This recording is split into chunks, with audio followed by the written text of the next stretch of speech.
Welcome.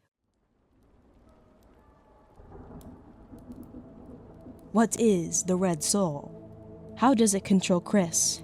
How did the narrator of the character creation sequence get it? Who does it belong to? Where did it come from? Where did it go? Where did it come from? Cotton Eye Joe.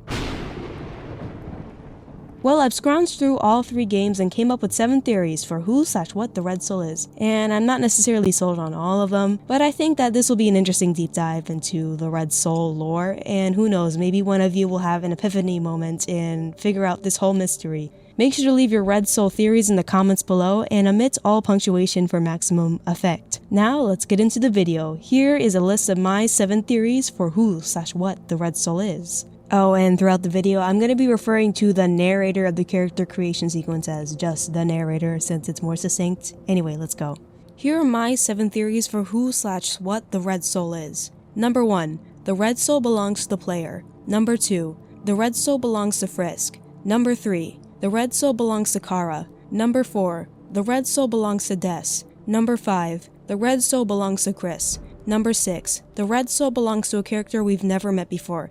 And finally, number 7, the Red Soul is not a soul at all and is instead a machine. Let's start with theory 1, the Red Soul belongs to the player. This theory is very popular in the fandom, to the point where it's almost considered canon. Now, all RPGs have the player control some character. That doesn't necessarily mean the player is an actual character in the story itself. But for most RPGs, your control of the playable character is clearly non-diegetic, meaning it exists outside the context of the story. With Deltarune, there are some signs that point to our control of Kris being diegetic, meaning the player is themselves a character in Deltarune. Sort of like OFF or Doki Doki Literature Club. The first piece of evidence is the fact that Kris seems to know information that only the player could know. The most famous example of this is at the end of Chapter 1 when you meet Sans for the first time. If you tell him it's great to see him again, he'll comment on how weird that is considering the fact that Kris and him have never met before, while giving one of his characteristic wings. Another example of this is if you didn't speak to Sans at all in Chapter 1. You can still bring up how you were supposed to hang out with Papyrus at the end of Chapter 2, and Sans is again weirded out by this, and points out that he never mentioned having a brother. There's no explanation for why Kris acts this way other than they are being possessed by someone who has A. played Undertale before and befriended Sans in the past, and B. has played Deltarune before and has had a conversation with Sans about hanging out with Papyrus. But this isn't the only hint. During the tutorial, if you attack really well, Rouse will have this to say. Wow Kris, that was an amazing attack.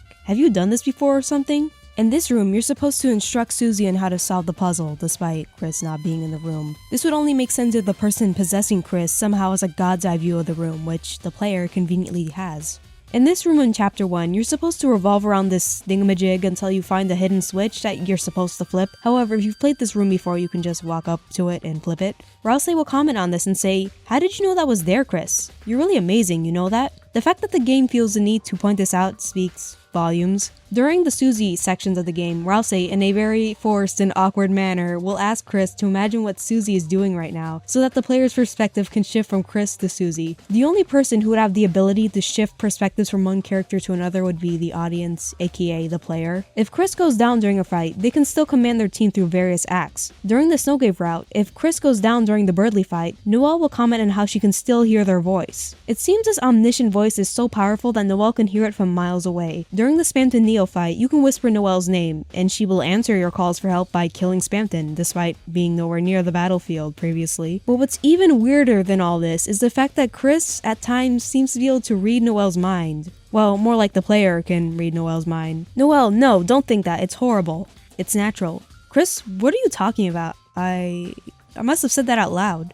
The next piece of evidence is the perspective Deltarune's narration is told in. Now, if any of you remember 8th grade English class, a story can be told in one of 3 perspectives. First-person perspective is told from the perspective of the narrator and uses pronouns like I or me. Second-person perspective is told from the perspective of the audience and uses pronouns like you. Third-person perspective is told from the perspective of an omniscient narrator who describes the actions of another person. It uses pronouns like he, she, they, or a person's name. So what's interesting about Deltarune's narration is at first it appears to be told in mostly second person, but it'll occasionally switch into third person. So sometimes it'll say you do this, you do that, and then sometimes it'll say, Kris does this, Kris does that. And it's very bizarre. So for some reason the narration treats us differently from Kris, which would imply that the player is controlling Kris. The most suspicious instance of this happening is in the Spamton Neo fight at the end of the Snowgrave route. So the battle ends with you calling out for your friend's name to beat Spamton.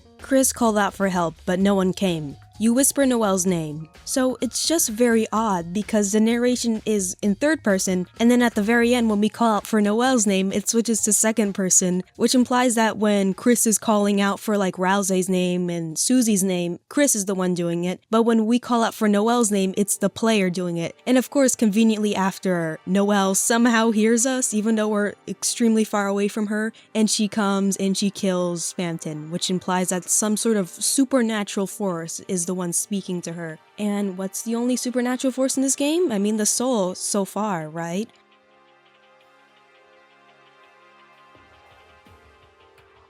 So maybe it's the player that is calling out for her name. This is further supported by what Noelle will say after these events take place. That voice telling me what to do. A voice unlike Kris's. Typically in second person, it's referring to the audience member. The audience member is the one who is, experiencing these events. Second person is rarely used in stories. It's mostly used for like instruction manuals and choose your own adventure stories. But it's traditionally used to refer to the audience. And since the player is the audience, does that mean the player is the one who's doing these things?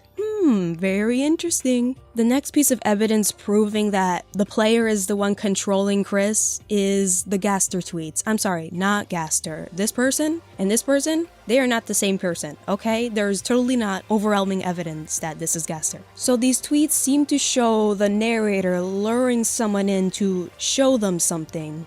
Welcome. Have you been looking for me? How wonderful. I've been looking for you as well. I have something to show you, but it is not complete yet. No. It is far from complete. Thus, I have a small favor to ask of you. At this time, I will ask you a few questions. Then, using your responses, we will approach a realization. So, assuming these tweets are meant to be taken like literally, that would mean that Gaster is talking to like Twitter users, trying to lure them in to play Deltarune. And of course, as soon as you turn on Deltarune, you have the Goner Maker sequence. So it almost seems like we're being lured in to play this game by Gaster. I mean the narrator. Now, it's possible that these tweets aren't canon, or maybe like the narrator is talking to some other person and we're just reading them as tweets. But either way, it is quite interesting. These tweets would also explain why Deltarune version 1 is called Survey Program, because a survey is an investigation of the opinions or experiences of a group of people based on a series of questions. And the game begins by asking us like a bunch of questions, like what our favorite color is, what our favorite flavor is, what our favorite blood type is. They ask us to like give the vessel a gift. Now the narrator claims that these answers are just going to be discarded, but are they really? Like, why is he even wasting time asking us these questions? Probably to learn a bit about us, since we're going to be controlling this soul, and he seems to have some plan associated with the soul, so it would be useful to know about the person who will be controlling the soul, which is why he asks us questions like to give the vessel a gift. He wants to learn about our personality. He even asks for the creator's name. Now, why would that really be relevant? Why does he need to know what our name is? Because he wants to put a face on the person who will be controlling the soul. Now, of course, this poses the question of, wait, so is this red soul like our soul? You mean to tell me this fictional character has somehow like obtained our real life soul and has stolen it from us? Like, that seems pretty dumb, honestly.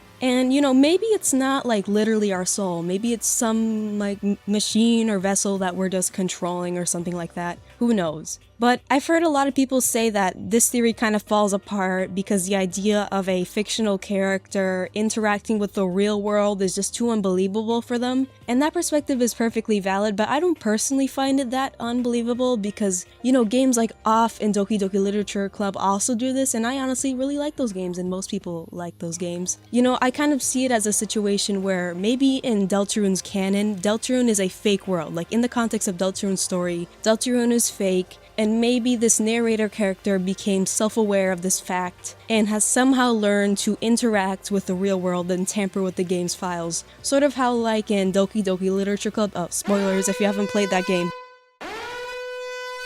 But in Doki Doki Literature Club, Monica becomes self-aware of the fact that she's a video game character, and she learns how to like tamper with the game's files and interact with the player directly. Because in this game, the player is us. Like, we are a character in this game, and we are, I guess, interacting with... We're supposed to pretend like Monica can somehow interact with the real world and interact with us and tamper with the game's files. Which, if it's not unbelievable that a video game character can become self-aware and tamper with the video game's files, or at least it doesn't break your suspension of disbelief, then I don't really see what the issue with this part is. But of course, what is considered unbelievable is subjective. Like, we all have our limits on what breaks our suspension of disbelief. So this still is a pretty risky storytelling decision. And of course, even in Doki Doki Literature Club, Monica kind of just sticks to the bounds of the game. Like, she doesn't have a way to like interact with social media and stuff. I don't know how like the narrator would be able to like hijack Undertale's Twitter page and interact with the real world. Like, that is kind of stupid. But just food for thought. Flowey does the same thing. He also is a self-aware character who hijacked, I think, Toby Fox's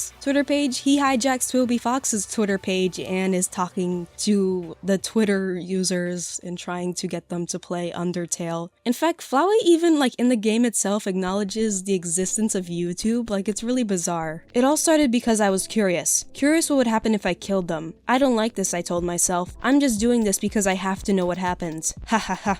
What an excuse. You of all people know how liberating it is to act this way. At least we're better than the sickos that stand around and watch it happen. Those pathetic people that want to see it but are too weak to do it themselves. I bet someone like that is watching right now, aren't they?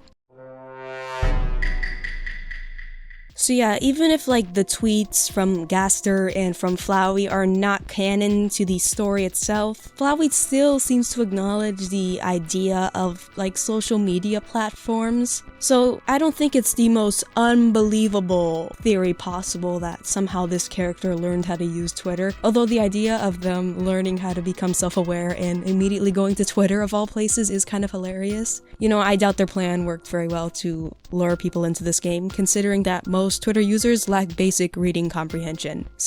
Oh, and I completely forgot to mention, like, Flowey will directly acknowledge the player's existence in the post-True Pacifist ending dialogue. So here it is, and it is cut up because it's a long monologue, so here's the best parts. Seems as if everyone is perfectly happy. Monsters have returned to the surface, peace and prosperity will rule across the land, there's nothing left to worry about here. Well, there is one thing. That's right, I'm talking about you. You still have the power to erase everything. If you so choose, everyone will be ripped from this timeline and sent back before all this ever happened. So please, just let them go. Let Frisk be happy. So yeah, right here, he's talking to us, the player. He's not talking to Frisk, so clearly a distinction is being made between the player and Frisk. So could a similar thing be happening in Deltarune? Like, probably, honestly, because they're written by the same people. There's clear foreshadowing indicating that this is also happening in Deltarune, so this whole monologue is just insane. I can't believe no one ever talks about it. So yeah, that's basically the theory in a nutshell. I think this theory is probably the strongest theory on the list just because there's a lot of hints in the dialogue itself that this may be the case. I think that this one has the highest chance of being intentional by Toby Fox. So even though the game it's too early to predict any major twists in the games, I would still give this theory like a 60% chance of being true. Now let's move on to theory 2. The soul belongs to Frisk. So this theory is a bit of a sub-theory of the theory that Deltarune is what happens after a genocide run. So this theory comes from Chara's ending monologue. Now we have reached an absolute. There is nothing left for us here. Let us erase this pointless world and move on to the next. So Toby Fox said in like one of his FAQs that Deltarune is an alternate universe to Undertale. I don't know if he used those exact words, alternate universe, but it's implied in his statement that they're in separate universes. So could Deltarune be this world that Chara and Frisk move on to after destroying Undertales? This may explain why Kris is some like weird mixture of Frisk and Chara. I mean, the similarity between these three is so strong that it has to be intentional. But of course, there's the elephant in the room that Toby Fox said that Deltarune is not a sequel to Undertale, like they are not connected. Deltarune is just, something you can play after Undertale, but the stories are separate. But you know, where's the fun in just focusing on like facts and logic? Like, let's have a bit of fun here and think outside the box. What evidence do we have that this soul belongs to Frisk? Well, Frisk's soul is red, just like this one, which sounds like kind of a dumb reason. But I mean, it appears that a human soul can be like any color possible. There's no particular line in the lore that says a human soul can only be one of 7 colors. So I assume it could be any color possible, which there's an infinite number of colors, so it's very interesting that Frisk has the exact same color soul as this soul. Now you could counter this point by pointing out that Chara also has a red soul, like the exact same color as this soul, but I think there's some interesting things going on between these 3, so this is still a weird coincidence. So the second piece of evidence that this red soul could be Frisk's soul is the fact that you can sell your soul to Chara at the end of a genocide route. Specifically, if you open the game after completing the genocide route, you can have this conversation with Chara. Perhaps we can reach a compromise. You still have something I want. Give it to me, and I will bring this world back. Then it is agreed. You will give me your soul? Then it is done. Now, as interesting as this all is, there's like a 0% chance this theory is true, considering the fact that Toby Fox said that Undertale and Deltarune are separate worlds, that Undertale isn't connected to Deltarune, but there is a nuance to a statement that most people ignore. If you've completed Undertale, the ending and world is how you left it. If everyone is happy there, the people in the Undertale world will still be happy. So please don't worry about those characters in that world. It will remain untouched. Notice how all he's saying is that your save file will remain untouched. So if you played a pacifist route and you got the true pacifist ending, then that ending still stands. If the characters of Undertale are happy, then they're still happy. But what happens if you didn't do a pacifist run and instead did a genocide run? If, hypothetically, the genocide run does lead to Deltarune's story, then this wouldn't actually affect the pacifist route because that route exists in a completely different timeline, right? Since, you know, Undertale is supposed to be some sort of multiverse, every ending to Undertale is canon. It's just whatever ending your save file is currently in is the final ending for that world. So if your final ending is the genocide route, then, you know, maybe this will lead to Deltarune's story. And if your ending is the pacifist route, then that ending is still the same. It has nothing to do with Deltarune, you know? So I don't think that this line itself necessarily disproves the theory, but the next part of this line certainly does. I don't know what you call this game. It's just a game you can play after you complete Undertale, if you want to. So this disproves the theory, because if this theory was correct, then Deltarune would just be a sequel to Undertale. It wouldn't be some weird, like, unusual thing. It wouldn't be like optional content that you can complete after beating Undertale. It's a sequel. You know, just like how The Empire Strikes Back isn't optional viewing material to A New Hope, like all of the Disney properties are. Somehow Palpatine returned.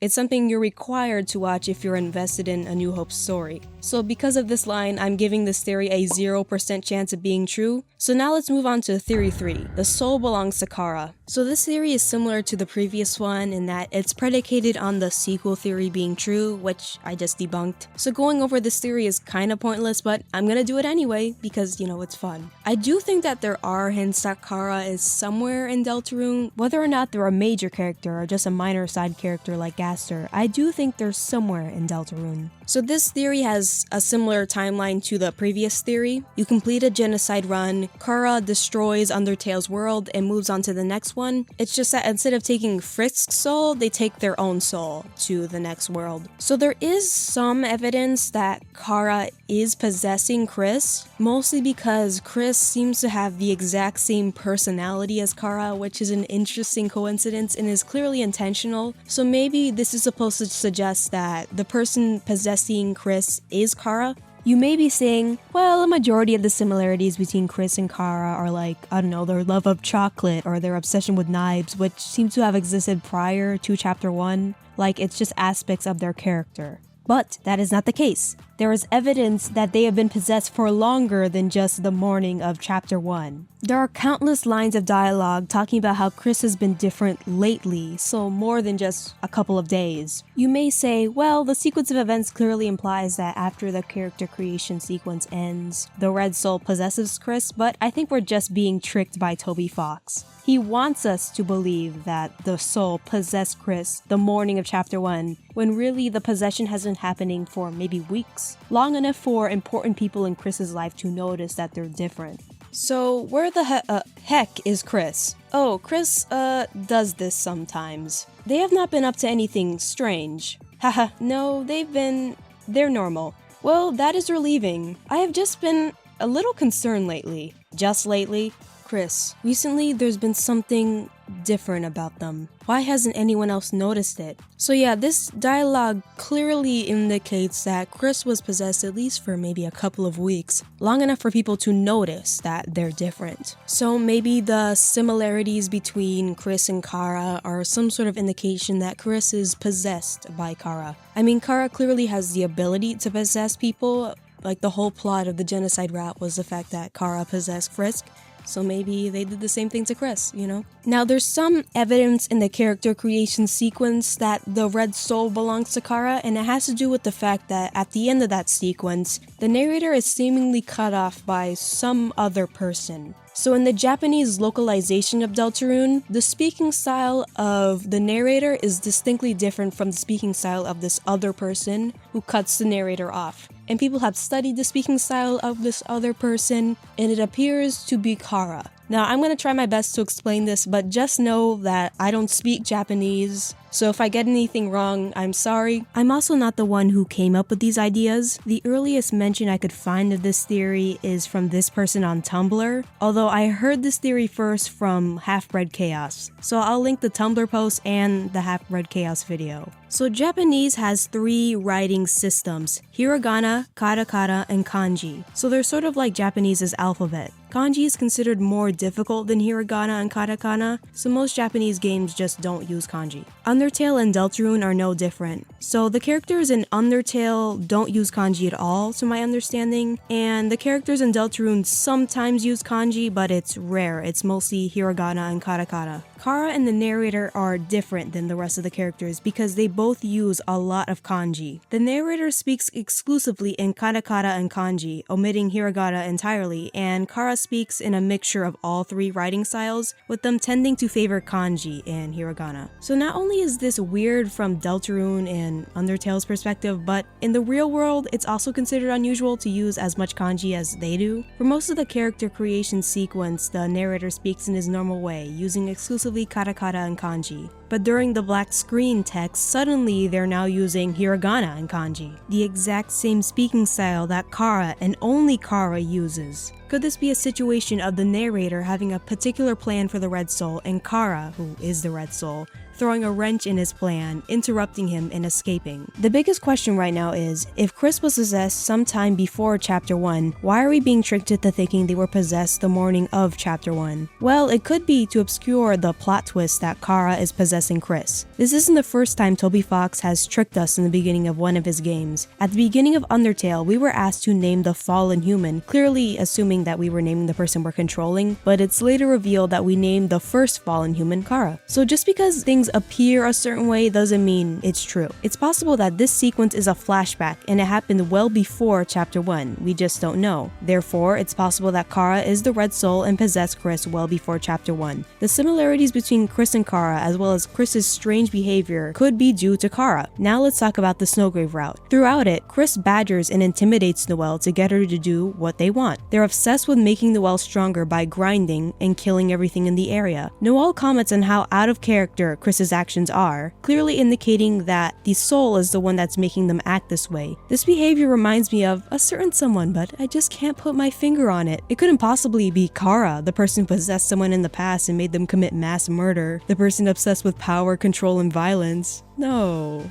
So yeah, that's the theory in a nutshell, and well, I think this is like a creative theory, and maybe there's some evidence that Chara is involved in this story somehow. It just downright contradicts what Toby Fox says, and Toby Fox is the author, so you know, if he says he's not interested in telling this sort of story, then we just have to accept it, right? So I'm giving this theory a 0% chance of being true. Now let's move on to theory 4. The soul belongs to Des. Wait a minute, look at this graph! Only 19% of you are subscribed to my YouTube channel. So if you enjoy semi-regular Deltarune theory content, please subscribe to my channel, please, they have my family.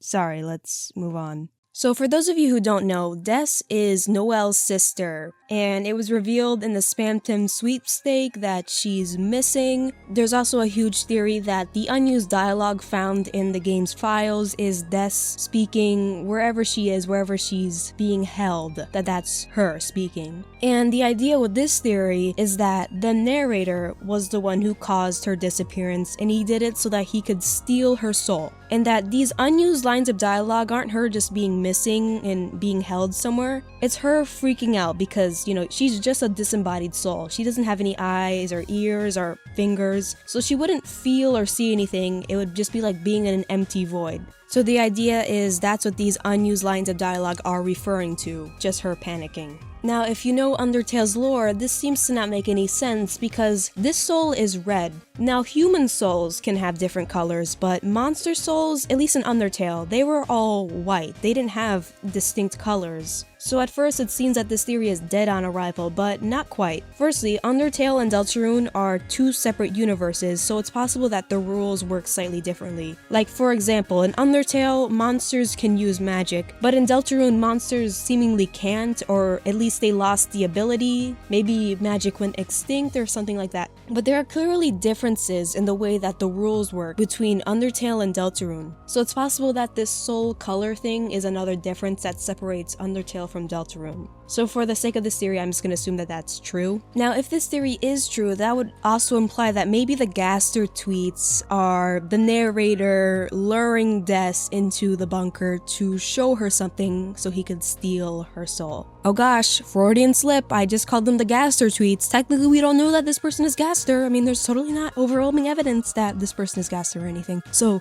they're the narrator tweets. That's basically the theory in a nutshell. I know this theory is much shorter, but there's so little that we know about Des and her disappearance that, this is the most that I can say without going into fanfiction territory. I actually like this theory. I think that Des's disappearance is being set up as one of the biggest mysteries in this game, and the idea of us wondering what happened to Des only for it to be revealed that we are Des, technically, sounds like a great twist to me. I can't find much evidence contradicting this theory other than the fact that monster souls were established in Undertale to be white, not multicolored. But other than that, I think this is a decent theory, so I'll give it a 45% chance of being true. Now, let's move on to Theory 5. The soul belongs to Kris. So something that always confused me about this game is if the red soul is separate from Kris, like this is not their soul, this is some sort of malevolent entity that's possessing them, then what happened to Kris's actual soul? Like, where did it go? So this theory attempts to explain that. So the red soul is Kris's soul, so when the soul is in the body, Kris is in control. But maybe some other entity is possessing Kris. I mean, there's clearly a lot of evidence that they're being possessed, but it isn't through the soul, it's through some other method. And that when Kris rips out the soul, it isn't actually Kris doing it. It's this other entity taking control, severing Kris's connection to the body so that they can do what they want with the body without Kris resisting this. I like to call this the reverse possession theory because it's the reverse of what we think is actually going on. Kris controls the soul, but there's another entity possessing Kris, so when the soul isn't in their body, then they aren't in control. That's the idea of this theory. Now, who is this other entity? A demon. Now, I know what you're saying, like, are demons even a thing in this universe? Like, this is coming a little out of left field. But Caddy's dialogue does suggest that the occult exists in this universe, taught her protection spells, showed her occult findings. There also are mentions of demons in Undertale. Firstly, Chara refers to themselves as a demon, and there are even these weird variables in the code called Demon A, Demon B, Demon C, and Demon X. Here's the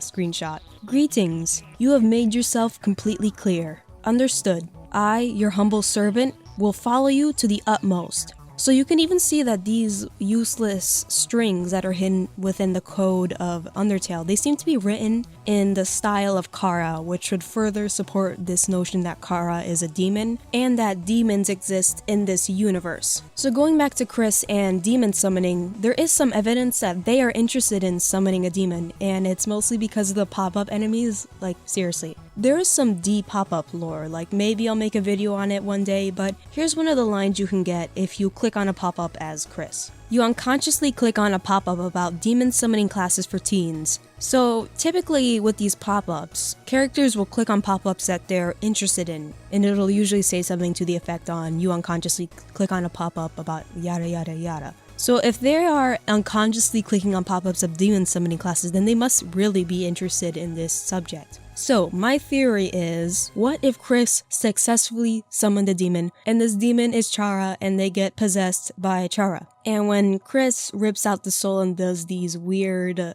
evil things, it's actually not Kris, it's Chara. I mean, just look at what will happen once you rip out the soul. Like, just compare the ending scene of chapter 1 to the ending scene of a soulless pacifist route where Chara has possessed Frisk. Like, they're identical. Almost like Kris is being possessed by Chara in this moment. Like, So that's the theory in a nutshell, and as interesting as this theory is, it makes zero sense once you actually play the game, because Kris will act out of character really only when the soul is inside them. Like, they'll go and visit Rudy in the hospital. They'll act significantly more social than they normally are. All these instances where they act out of character, the soul is in control, which would imply that the soul isn't their soul, right? So this theory doesn't entirely make any sense, but there is another version of this theory that can still explain these details. So here's the second theory I came up with that can still allow this red soul to belong to Kris. So the same arguments from before still apply. Kris is interested in demon summoning. One day they successfully summon a demon, but instead of summoning Chara, they summon Gaster. Like, I know, Gaster isn't technically a demon, he's a monster, but there are some strong parallels between him and the devil. The first of them being his strong association with 666. So the fun value you have to generate to encounter him is 666. All of his data mine stats are 666s. Oh, and have you guys ever heard of that urban legend where if you play certain songs backwards, you can hear like demonic messages playing reverse? Well, there's a Gaster example of this happening in the soundtrack, even though it's a sound effect, not really part of the soundtrack. So if you play muse_smile backwards, and for those of you who don't know, that sound file is the file that plays during entry 17. So if you play that file backwards and you slow it down, you can actually hear Gaster's theme playing in the background.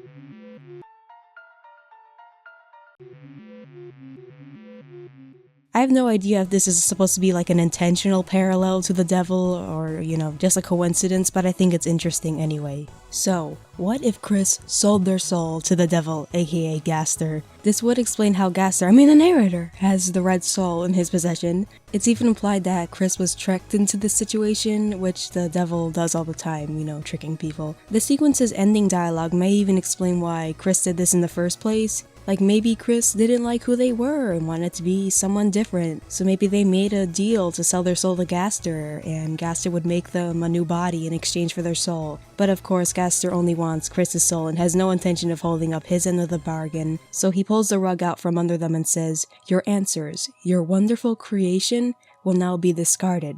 No one can choose who they are in this world.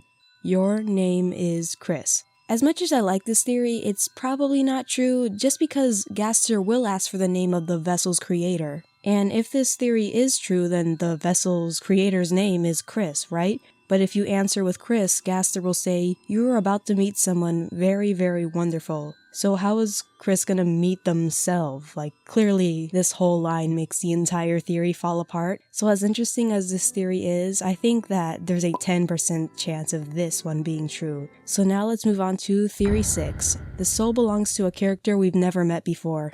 Honestly, for this theory, I don't have much to say because it's too broad to give any real details. Objectively, this theory is one of the most probable ones just because it's very flexible and hasn't been contradicted by anything in the story. Nothing in the story proves it right either, but you get the point. It's too vague, and this theory is also pretty boring. Like, I honestly hope this theory isn't true. I feel like there are far more exciting options for who the Red Soul can be. It would just be kind of a waste if it's a character we've never met before. Unless we get to know this character well before the twist happens, then maybe it might be shocking. Although I don't know how you would get to know the character since they're just like a disembodied soul. I can't give it any less than a 40% because there's no evidence that contradicts this theory. So I'm feeling a light 35%. 50% for this theory, maybe even a light 40%. So now let's move on to Theory 7. The soul is a machine.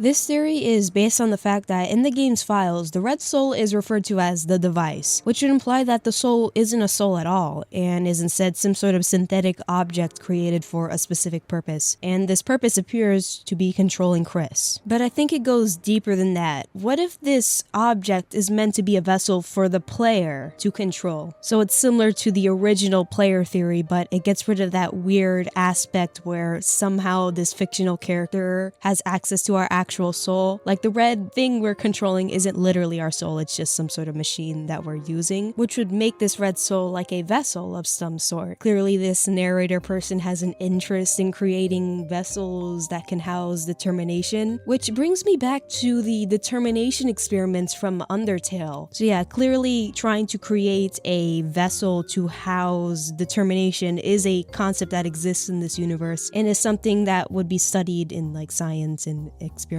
or whatever. And remember that Gaster was a royal scientist, and since Gaster is like obviously the narrator, maybe he also has an interest in doing this, maybe just for science sake. It's just out of curiosity to see if he could do it. I mean, we know he probably would be able to create a vessel since he was brilliant and apparently way smarter than Alphys, and Alphys was also able to find a vessel to house determination. It was Flowey. So what if he created this machine to house the player's determination and their will and desire and allow us to control Kris? Honestly, that's the theory in a nutshell. It's pretty lacking in evidence. It's mostly just this random file name, which even though this seems damning at first, I guess the device in question could just be referring to the gunner maker in general, not just the soul, because it seems like all of the files related to the character creation sequence have this device label attached to them. It's not just the soul and the soul sprite that has this label attached to it. I definitely think there is something interesting going on here, and we're eventually going to figure out what this device is. But yeah, that's the theory in a nutshell. Even though there's not like that much evidence supporting it, I'd say it's like fairly strong because it is like pretty similar to the player theory, which also has a decent amount of evidence for it. So I'm gonna give it like a 50% chance of being true. But it would only be true if it's followed by like the player being the one controlling this machine. So that's the end of the theories. Now let's rank them. It should be on screen right now. So what did we even learn from this endeavor? That the soul is red, I guess.